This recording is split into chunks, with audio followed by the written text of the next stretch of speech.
Hello friends, कैसे हैं आप सब। आप लोगों ने मेरा पहला वीडियो जो हाइट एंड डिस्टेंस पे बेस्ड था वो आपने देख लिया होगा। उसके बाद we will going to start exercise 9.1। इसमें मैं आपकी एनसीईआरटी बुक को रेफर करूंगा, उसके सारे क्वेश्चंस के हिंट्स और डायग्राम जो है मेन वो आप लोगों को बताऊंगा, लेकिन मैं कैलकुलेशन नहीं करूंगा। ठीक है, एक दो क्वेश्चंस जो मुझे लगेगा इंपॉर्टेंट उसकी कैलकुलेशन मैं आपको करके दूंगा। आप अपने हाथ से इन सभी क्वेश्चंस की कैलकुलेशन करें please. It is a request. Okay. Now, I am not going to write any question on the board. Please refer your books. ठीक है, तो स्टार्ट करते हैं 9.1 एक्सरसाइज क्वेश्चन नंबर 1 से। देखिए, क्वेश्चन पढ़ते रहिए साथ के साथ, ठीक है, और क्वेश्चंस को समझते रहिए। ठीक, उसके हिसाब से if you are able to draw the diagram then you will always win. तो शुरुआत करते हैं। A circus artist is climbing a 20 metre long rope. कभी सर्कस में गए हो तो आपने देखा होगा, अगर एक सर्कस आर्टिस्ट किसी रोप पर चढ़ रहा है तो वो किस तरह से चढ़ेगा। वो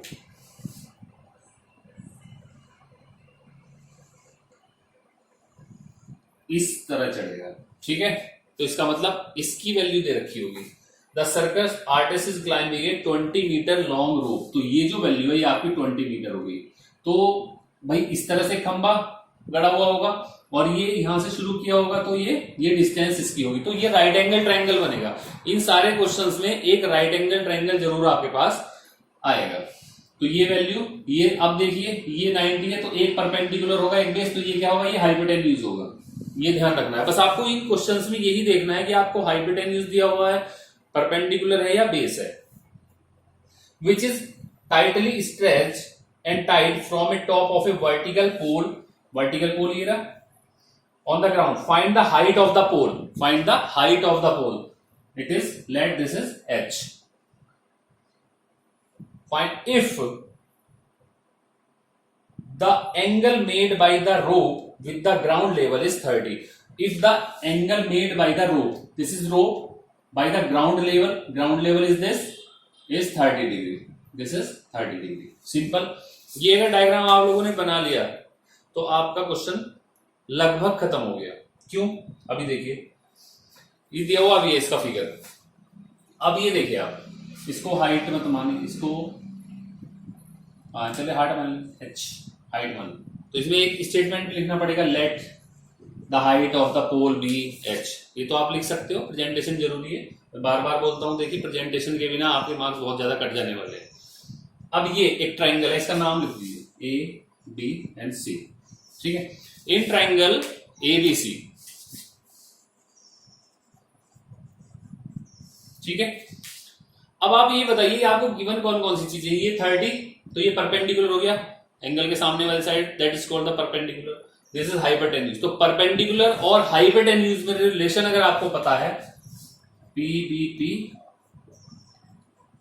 तो परपेंडिकुलर और हाइपोटेन्यूज में पहला रिलेशन होता है tan थीटा का। ठीक है, तो बस यही चीज है आपको जो आपने देखनी है कि परपेंडिकुलर बेस, परपेंडिकुलर हाइपोटेन्यूज में रिलेशन क्या होगा। तो लिखेंगे क्या, in triangle ABC sin 30 equal to h upon 20। h क्या है, परपेंडिकुलर, और 20 है हाइपोटेन्यूज। क्लियर है? sin 30 की value 1 upon 2 equal to h upon 20। Cross multiply अगर होगी तो h की value 20 upon 2 equal to 10 metre. Answer. So last का स्टेटमेंट भी जरूर लिखना है। लिखना क्या है, so the height of the pole is 10 metre. ठीक है, एंड आंसर। इसका स्क्रीनशॉट ले लीजिए। क्वेश्चन नंबर 2 पर आते हैं।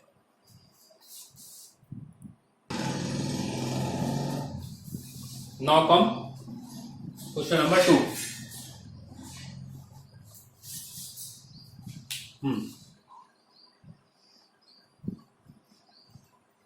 A tree breaks due to storm and the broken part bends so that the top of the tree touches the ground, making an angle 30 with it.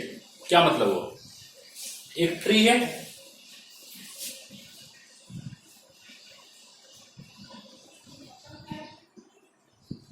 This is tree, ठीक है, ये ground, this is ground level.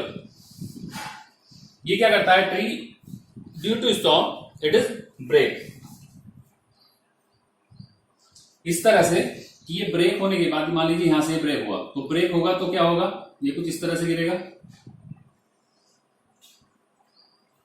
Break होने के बाद इसका जो top है that is touches the ground, making an angle 30, ये वाला angle 30 degree. The distance between the foot of the tree, distance between the foot of the tree to the point where the top touches the ground is 8 meter. Where the point top touches the ground is 8 meter. This distance is 8 meter. Find the height of the tree. तो what is the height? This is the total height. तो इसको क्या करेंगे, एक मैं इसको line diagram बना देता हूं इसका, that is the line diagram. This is the line diagram. 30 degree. This is 8 meter. Let this is x and this is y. Clear? Triangle. You got a triangle ABC. This is right angle triangle, and you can apply the trigonometrical ratios. First, begin. This is perpendicular, and this is hypotenuse. In triangle,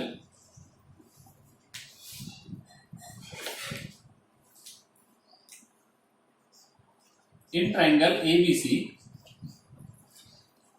perpendicular or base, this is base, perpendicular or base में relation, it is tan theta, tan and theta is 30, tan 30 equal to perpendicular upon base, perpendicular is x and base is 8, tan 30 की value 1 upon under root 3 equal to x upon 8. What is the value of x? Cross multiply, x equal to 8 upon root 3. इसको rationalise करते हैं, जो भी rational value अगर denominator में आती है तो उसको ऑलवेज रेशनलाइज करते हैं। क्वेश्चन नंबर 1, सेकंड कंडीशन, क्योंकि अभी आपको y भी चाहिए। देखिए ये जब यहां मुड़ा था, इसको आपने x माना और इसको y माना, तो इसकी जो टोटल हाइट होगी ट्री की वो x प्लस वाई होगी, ठीक है। तो you have to find y also. तो अब y के लिए क्या करना है, ये बेस है और ये हाइपोटेन्यूज है। हाइपोटेन्यूज और बेस में जो रिलेशन होता है वो क्या होता है, that is cos.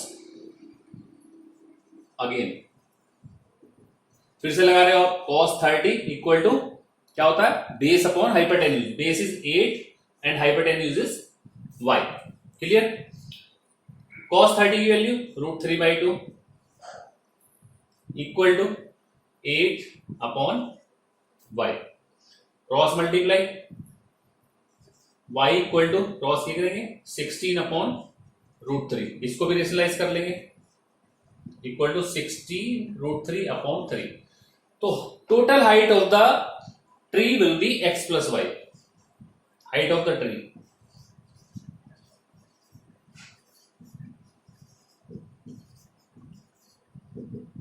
(8√3 upon 3 plus 16√3 upon 3).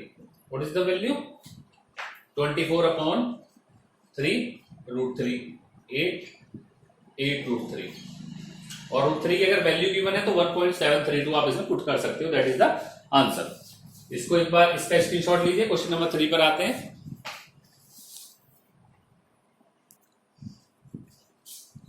Now come question number 3। It is very easy question. This is your homework. Question number 4. थोड़ा हिंट दूं थर्ड का, कुछ नहीं करना। A contractor plans to install 2 slides for the children to play in a park. For the children below 5 years. एक contractor है, उसको 2 sliding झूले उसको बनाने हैं, एक 5 साल से कम बच्चों के लिए, एक बड़े बच्चों के लिए। तो दोनों की अलग अलग वो पूछिए। देखिए 2 ट्रायंगल बनेंगे आपको। वो क्या चाहती है, जो कॉन्ट्रैक्टर है, कि जो 5 ईयर से छोटे बच्चे हैं उनकी हाइट, उसके झूले की जो हाइट है दैट शुड बी 1.5 मीटर और एंगल शुड बी 30। फर्स्ट तो ये हुआ। सेकेंड, एक और उसको बनाना है बड़े बच्चों के लिए।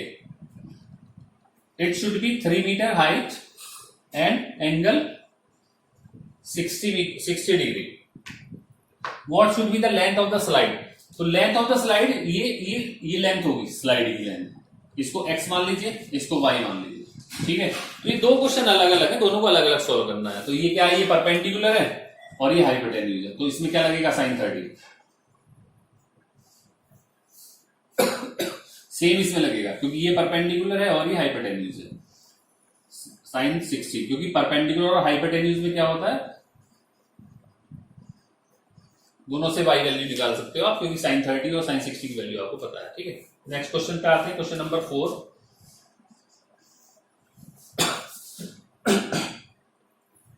देखिए अब एंगल ऑफ एलिवेशन के क्वेश्चन शुरू हो जाते हैं आपके। The angle of elevation of the top of a tower from a point on the ground. उसने कहा है कि एक टावर है, दिस इज टावर, टावर के टॉप का, ये टॉप हो गया टावर का, इसका एंगल ऑफ एलिवेशन कहां से, क्योंकि एंगल ऑफ एलिवेशन के लिए कहीं से तो उसको देखना पड़ेगा, कहां से, from a point on the ground. तो ये ग्राउंड होगा, टावर ग्राउंड पे खड़ा होगा, मान लीजिए इस पॉइंट से इसके टॉप का एंगल ऑफ एलिवेशन, भाई अगर आप यहां खड़े हुए हो मान लो, तो आप ऊपर की साइड देखोगे ना, ये जो एंगल होगा ये एंगल ऑफ एलिवेशन होगा। मैंने क्या बताया था, एंगल ऑफ एलिवेशन जब आप ऊपर की साइड देखते हो इस तरह से। तो उसने कहा कि टॉप का angle of elevation is 30 degree. पहले पूरा क्वेश्चन पढ़ लीजिए, और भी कुछ चीजें दे रखी है। The angle of elevation of the top of a tower from a point on the ground which is 30 metre away from the foot of the tower. यानी कि ये जो पॉइंट है ये इसके फुट से 30 मीटर अवे भी है, ये भी दिया हुआ है। ध्यान से पढ़ लीजिए क्वेश्चन को एक बार, ठीक है, क्लियर है, एक बार पढ़ लोगे समझ में आ जाएगा। Find the height of the tower, very easy question. Let the height of the tower, let कर लेंगे, स्टेटमेंट लिखना जरूरी है, लेट करेंगे, ठीक है। ये क्या है, परपेंडिकुलर, ये क्या है, बेस, क्या लगेगा, tan theta, tan 30 equal to h upon 30। Simple है, tan 30 की वैल्यू रख के पुट कर सकते हो, करिए, हाइट ऑफ द टावर आ जाएगी, ठीक है। मतलब ये है कि आपके पास एक एंगल दिया हुआ है, हाइट पूछ रखा है, या ये वाली डिस्टेंस पूछ ले, तो आप साइन लगा सकते हो और कैलकुलेशन कर सकते हो, ठीक है ना। Now question number 5।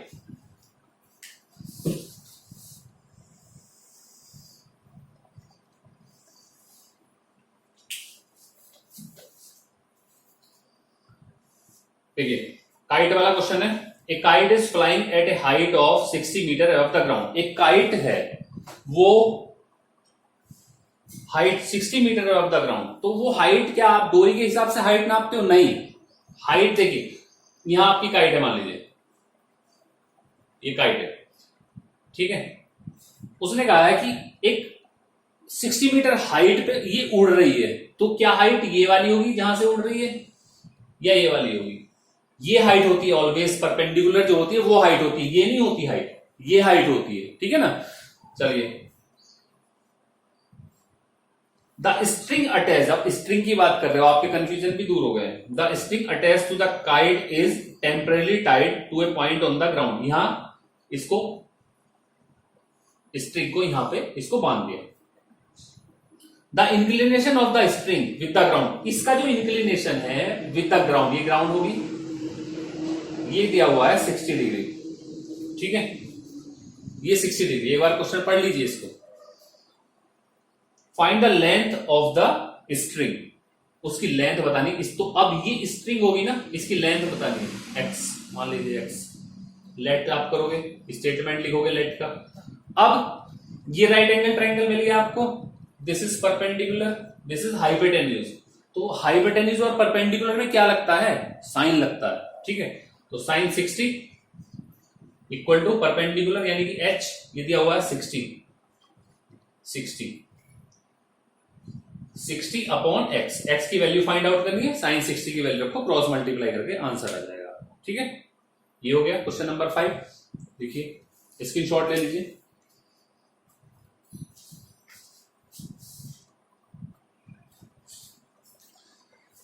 Now next question, question number 6। It is very important question. और ये बहुत बार क्वेश्चन एग्जाम में पूछा गया, बोर्ड एग्जाम में। ए 1.5 मीटर टॉल बॉय, क्योंकि इस क्वेश्चन में जो बॉय है उसकी हाइट भी गिवन है, 1.5 मीटर टॉल बॉय। देखिए बच्चों, इन क्वेश्चंस में अगर आप डायग्राम बना सकते हो तो तभी ये क्वेश्चन आपका सही होने वाला है, अदरवाइज ये क्वेश्चन आपका सही नहीं होगा। तो 1.5 मीटर टॉल एक बॉय है, तो सबसे पहले तो वो ग्राउंड पे खड़ा हुआ होगा, ये है ग्राउंड, क्लियर। अब इसी ग्राउंड पे 30 मीटर टॉल बिल्डिंग भी है, तो वो भी ग्राउंड से ही तो होगी। 30 metre tall building, 30 metre tall building हो गई। 1.5 मीटर हाइट का एक लड़का 30 मीटर टॉल बिल्डिंग से कुछ दूरी पे खड़ा हुआ है, ठीक है। The angle of elevation from, जो उसका एंगल ऑफ एलिवेशन है वो 30 से 60 डिग्री इंक्रीज होता है, ठीक है, अगर ये लड़का इधर चलना शुरू कर दे तो, ठीक है। चलिए, तो क्वेश्चन ये है, इसको मैं मिटा देता हूं, समझ में आ गया होगा। अब इस लड़के ने क्या किया, इधर चलना शुरू किया, मान लीजिए वो यहां पर आकर खड़ा हो गया, ठीक। तो उसने ये कहा है, देखिए जब वो यहां खड़ा होगा तो उसकी जो आईज होंगी वो यहां पर होंगी, तो जो हॉरिजॉन्टल लेवल होगा वो ये होगा आपका। मतलब अब आपका क्वेश्चन इस लेवल से ऊपर चलेगा, इसके नीचे अभी आप बाद में इसमें जो भी एडजस्टमेंट होगा वो आप करेंगे। तो उसने इसको देखा, जब यहां मैंने आपको क्या बताया था, एंगल ऑफ एलिवेशन क्या होता है, हॉरिजॉन्टल लेवल, ये क्या है हॉरिजॉन्टल लेवल। इसलिए जब इसके टॉप को देखा, that is angle of elevation 30, तो यहां पे एंगल ऑफ एलिवेशन क्या था, 30 डिग्री था, ठीक है। वो थोड़ा आगे बढ़ा, मान लीजिए ये डिस्टेंस जो है वो x है, ये जो आगे बढ़ा हुआ है ये x है, ठीक है। अब ये x है, जब ये x मीटर आगे चला तो इसने फिर यहां आने के बाद फिर से इसके टॉप को देखा, हॉरिजॉन्टल लेवल तो सेम रहेगा लेकिन लाइन ऑफ साइट ये हो जाएगी इस बार, ये एंगल कितना हो गया 60 डिग्री, ठीक है।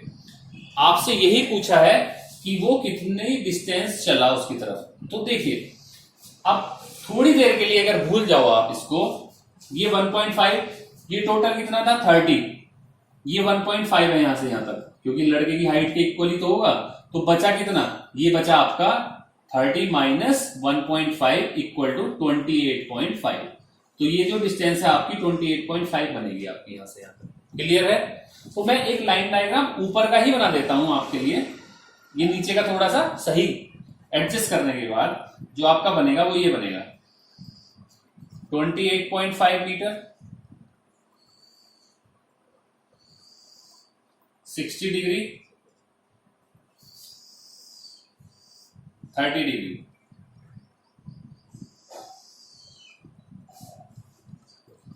It is x, let this is y। ये भी आपको एज्यूम करना पड़ेगा, क्योंकि देखिए आपके पास मैंने आपको क्या कहा था, हाइट एंड डिस्टेंस वाले जितने भी क्वेश्चंस होंगे उसमें आपको क्या करना पड़ेगा, राइट एंगल ट्रायंगल ढूंढना पड़ेगा। तो इसमें आपके दो राइट एंगल ट्रायंगल बनेंगे, कौन कौन से, एक तो बनेगा ए बी सी और एक बनेगा डी बी सी। दो ट्रायंगल, दो वैल्यूज नहीं कैलकुलेट करोगे तब तक ये x नहीं आएगा, ठीक है। तो करते हैं सिंपल, ये 90 डिग्री, ये देखिए ये परपेंडिकुलर है और ये दोनों बेस है, ठीक है। करेंगे क्या, ये एक तरह से मॉडल क्वेश्चन है आप लोगों का, सारे क्वेश्चन आप केवल करना क्या है, ट्रिग्नोमेट्रिकल रेशियोज लगाने और इसके अलावा और कुछ नहीं करना होता। दो इक्वेशन बनेगी और दोनों इक्वेशन को आप सॉल्व कर लोगे तो आंसर आ जाएगा।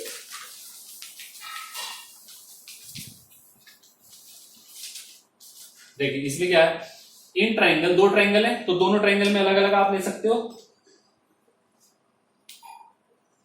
इन ट्रायंगल एबीसी लेना आपको क्या है, राइट एंगल ट्रायंगल ही लेना है। इन ट्रायंगल एबीसी, तो अभी आपको बी, ये 60 नहीं लेना, 30 लेना है केवल, और ये क्या है परपेंडिकुलर, और ये पूरा बेस होगा A B, 10 30 equal to B C perpendicular था और ए बी बेस था, मैंने आप लोगों के लिए लिख दिया है AB, ठीक है। तो BC कितना है 28.5 और AB कितना है, AB है x प्लस वाई पूरा, ठीक है। 1030 की value 1/√3 equal to 28.5 upon x plus Y. तो x प्लस वाई की वैल्यू यहां से आपके पास आ गई 28.5/√3, इक्वेशन नंबर 1 मान लीजिए, ठीक है। क्लियर है। नेक्स्ट इज, अब दूसरा ट्रायंगल, जो छोटा ट्रायंगल है, इन ट्रायंगल BCD ध्यान रखो, ठीक है। अगर BCD है तो इसमें भी क्या है, परपेंडिकुलर और बेस ही है, तो यहां भी क्या लगेगा, लेकिन ये एंगल 60 हो जाएगा इस बार। 28.5 अपॉन यहां केवल बेस कितना है, y है केवल, ठीक है। BC upon BD, values y की वैल्यू क्या है, इसकी वैल्यू होती है √3 अपॉन 28.5 अपॉन y। यहां से आपकी y की वैल्यू आ जाएगी y equal to 28.5 upon √3, equation 2। बस ये इक्वेशन बार बार निकालनी पड़ेगी आपको, यही इस पूरी एक्सरसाइज का बेस है। दो ट्रायंगल आपने देखे, दो वैल्यूज आपके पास आएंगी, एक तो इस तरह के समीशन में आएगी और एक सिंगल वेरिएबल की वैल्यू आएगी। ये जो y की वैल्यू है इसे पुट कर दीजिए, x की वैल्यू आ जाएगी जो आपको चाहिए। अगर y की वैल्यू चाहिए तो डायरेक्ट आपकी वैल्यू y यहाँ आ गई। तो मैं इसको सॉल्व थोड़ा सा कर देता हूं, ये चीज तो क्लियर हो गई होगी आपको।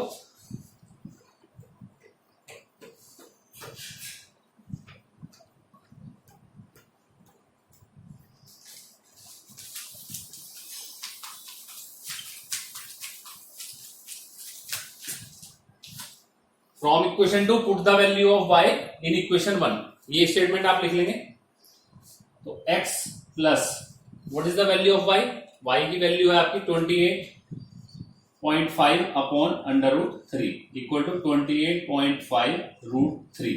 इसको इधर लेके जाएंगे, x equal to 28.5 √3 minus 28.5 upon √3, ठीक है। इसका एलसीएम आ जाएगा, एलसीएम आने के बाद क्या आएगी, √3 इसका एलसीएम आएगा, ठीक है।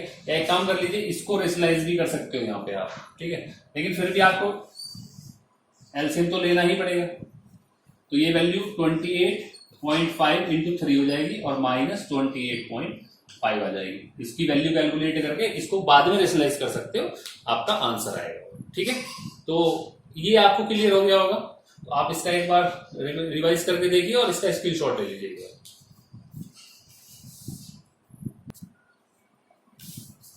नाउ क्वेश्चन नंबर 7, ये भी बहुत इंपॉर्टेंट क्वेश्चन है। देखिए, डायग्राम से जितना ज्यादा आप जोड़ देंगे उतनी ही एक्सरसाइज आपको इजी लगने वाली है, क्योंकि without diagram it is not possible to solve the question of height and distance, first thing, ठीक है। From a point on the ground, सबसे पहले क्या कहा उसने, कहा कि from the point on ground, on the ground. तो ग्राउंड, ये मान लीजिए ग्राउंड ये है, कोई भी एक पॉइंट ये ले लिया, इस पॉइंट से आप आगे देखते हैं क्या है, द एंगल्स ऑफ एलिवेशन। अब एंगल ऑफ एलिवेशन यहां से आप देख रहे हो तो इसका मतलब ऊपर की साइड देख रहे होगे, of the bottom of and the top of A transmission tower. क्या होता है, the angle of elevation, angles of elevation यानी कि दो एंगल ऑफ एलिवेशन देख रहा है वो। अब क्या फिगर है वो आप क्वेश्चन पूरा पढ़िए, उसके बाद आपकी समझ में आएगा। Angle of elevation of the bottom and the top of A transmission tower fixed. अब ट्रांसमिशन टावर के बॉटम को देख रहा है और टॉप को देख रहा है, तो उन दोनों का एंगल ऑफ एलिवेशन आपको दिया हुआ है। तो ऐसा कैसे हो सकता है कि भाई एंगल, अगर मान लीजिए टावर यहां पर है तो वो यहां से देखेगा तो ये एंगल ऑफ एलिवेशन तो ये होगा नहीं, तो इसका मतलब टावर कहीं ऊपर रखा हुआ है, ठीक है। अब उसको देखते हैं टावर की क्या कंडीशन है। Transmission tower fixed at the top of 20 metre high building. तो सबसे पहले तो एक बिल्डिंग है, आपने देखा भी होगा घरों की छतों पे टावर लगा हुआ, तो 20 मीटर हाई बिल्डिंग है, इसके ऊपर एक ट्रांसमिशन टावर लगा हुआ, ये है टावर, ये टावर, ठीक है। तो एक 20 मीटर हाई बिल्डिंग है, उसके ऊपर एक ट्रांसमिशन टावर लगा हुआ। अब क्लियर हो गया सारा क्वेश्चन कि इस पॉइंट से इसके बॉटम और टॉप का एंगल ऑफ एलिवेशन, तो पहले तो इसके बॉटम का एंगल ऑफ एलिवेशन कितना है 45 डिग्री, और टॉप का एंगल ऑफ एलिवेशन 60 डिग्री। तो ये वाला एंगल नहीं होगा 60, पूरा होगा एंगल यहां से और यहां तक, क्योंकि हॉरिजॉन्टल लेवल से ही एंगल का मेजरमेंट करते हैं। It is 60 degree. ठीक है, अब आपके पास सिंपल दो ट्रायंगल मिल ही रहे हैं, आपको दिखाई दे रहा है ए बी सी और ए बी डी, दो ट्रायंगल, राइट एंगल ट्रायंगल आपके पास है। और भी कुछ इंफॉर्मेशन है इसकी, पूछा क्या है पहले यही नहीं पता अभी। Find the height of the tower, tower की हाइट पूछिए, तो सिंपल करना क्या है, एक्स मानना है इसको, या एच मान लो, हाइट है एच। एक ये चीज बची, इसको भी आपको एज्यूम करना पड़ेगा, ऑलवेज याद रखना इस चीज को। ये एक्स मान लीजिए आप,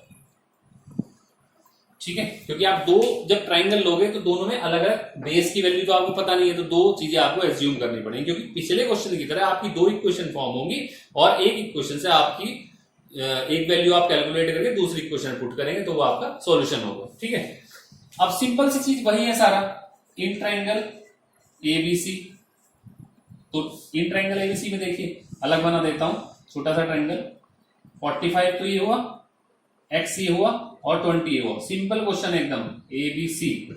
ठीक है, ये वाले ट्राइंगल को मैंने अलग बना दिया है, तो क्या बनेगा, ये परपेंडिकुलर ये बेस, तो 1045 बनेगा या नहीं बनेगा, बोलिए। 1045 equal to 20 perpendicular upon base x, 20 upon x, clear. 1045 की वैल्यू 1 होती है, 1 equal to 20 upon x, so x equal to 20। Equation number 1 आ गई, सेम जैसे पहले क्वेश्चन में आई थी। Now in triangle A B D, A B D, इसको मैं अलग बना देता हूं, या 60 डिग्री, ये तो x ही रहेगा, लेकिन ये वैल्यू क्या हो जाएगी, ये हो जाएगी 20 प्लस एक्स। ध्यान से देखिए इसको, 20 प्लस एक्स परपेंडिकुलर पूरा क्या होगा, 20 प्लस एक्स होगा। तो इन ट्राइंगल फिर से वही perpendicular from base 1060 equal to 20 plus X upon X, ये वैल्यू आई। और 1060 की वैल्यू कितनी होती है, सॉरी 20 प्लस एच आएगी, 20 प्लस एच अपॉन एक्स। 1060 की value √3 equal to 20 plus H upon X, X इधर आ जाएगा, √3 into X equal to 20 plus H, clear है। एक्स की वैल्यू क्या है 20, तो पुट कर दीजिए इक्वेशन नंबर 2 में, तो ये आएगा 20 √3 इक्वल टू 20 प्लस एच, और एच की वैल्यू क्या आएगी, ये 20 इधर माइनस हो जाएगा, 20 √3 माइनस 20 कॉमन, √3 माइनस 1। अगर √3 की वैल्यू की मैंने तो आप पुट कर दीजिए, अदरवाइज ये आपका आंसर होगा, क्लियर है।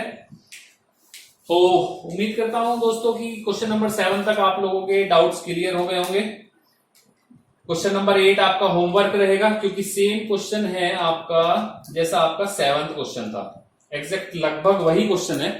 तो 8 क्वेश्चन आपका होमवर्क रहेगा, 9, 10, 11, 12, 13, 14, 15, 16 ये मैं आपको नेक्स्ट वीडियो में बताऊंगा। ठीक है, तो आपके 8 क्वेश्चन तक क्लियर हो गए। 8 क्वेश्चन अगर आपको नहीं आ रहा है तो प्लीज मुझे कमेंट बॉक्स में बताना, फिर उसके बाद मैं आपको इसका सॉल्यूशन बता दूंगा। तो नेक्स्ट जो वीडियो होगा उसमें बाकी के सारे क्वेश्चंस हम सॉल्व करेंगे। तब तक के लिए पढ़ते रहिए दोस्तों, थैंक यू।